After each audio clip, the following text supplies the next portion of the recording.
चित्रलेखा दूसरी पुतली। अगले दिन जब राजा भोज ने पुनः सिंहासन पर बैठने का निश्चय किया तो तीव्र गति से एक पुतली सामने आ गई और बोली, राजा भोज, तुम इस सिंहासन पर तभी बैठ सकते हो जब विक्रमादित्य के समान तुमने एक भी काम किया हो।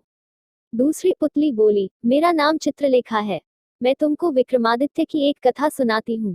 एक दिन राजा विक्रमादित्य आखेट करने के लिए गए। वहां एक योगी को देखकर राजा विक्रमादित्य ने सोचा कि मुझे भी योग साधना करनी चाहिए। तब वह अपने भाई भर्तृहरि का राजतिलक कर तथा खुद सन्यासी बनकर बदरिकाश्रम में जाकर योग साधना करने लगा। इस बीच एक निर्धन ब्राह्मण ने तपस्या कर अम्रफल प्राप्त कर लिया। उसे लेकर जब वह अपनी ब्राह्मणी के पास गया तो उसने ब्राह्मण से कहा कि यह फल हमारे किस काम का, इससे अच्छा तो यह होगा कि तुम राजा भर्तृहरि को यह फल देकर बदले में धन ले लो, जिससे हमारी निर्धनता दूर हो।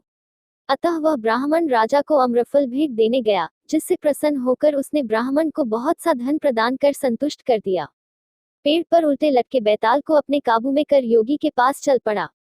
रास्ते में बैताल बोला, राजा विक्रम, क्या तुमको विश्वास है कि योगी तुम्हें नहीं जानता?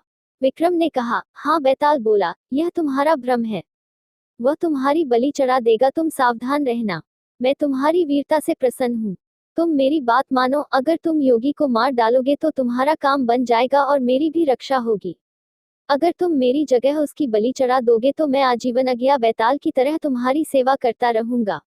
राजा विक्रम जब योगी के पास आया तो वह बैताल को देखकर खुश हो गया।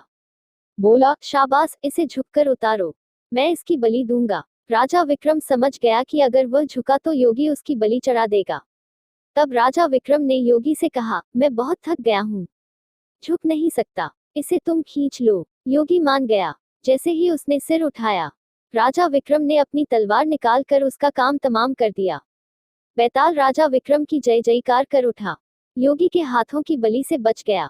चित्रलेखा बोली, सुनो राजा भोज, क्या इस प्रकार के गुण तुम में हैं? क्या तुम राजा विक्रम के समान दानी और वीर हो? अगर ऐसा है तो इस सिंहासन पर बैठ सकते हो। अपनी बात कहकर चित्रलेखा आकाश में उड़ गई।